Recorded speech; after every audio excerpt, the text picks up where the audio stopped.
I mean, it's a very, very strict hierarchy on set, right? Do you see the hierarchy changing? Do you see positions changing? This is going to be hard for some people to understand, but when I started out here in Austria, we still had some really old school owners of lighting companies, and they threw gear after people if stuff wasn't working. So that's how I started screaming across set. And then, it's like, well, maybe we should use radios. And now we've got way more better efficient systems to communicate on set. Yes, for one, the hierarchy is an important thing because it brings efficiency and it helps us all focus on an end result.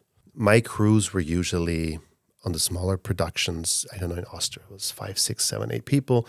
Then to the bigger ones, we had 40, 50 people working.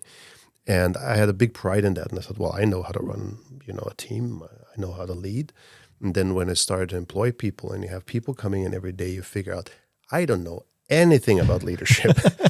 The set is not a place for people to let out their egos, and it's not a place, all the stories we hear what happened to women on set and what we also saw what happened to women on set.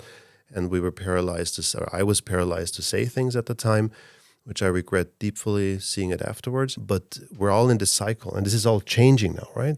Which is great, but it gets down to the point that we need new skills. My favorite way of saying what it means to manage is to make sure the person you're managing can succeed.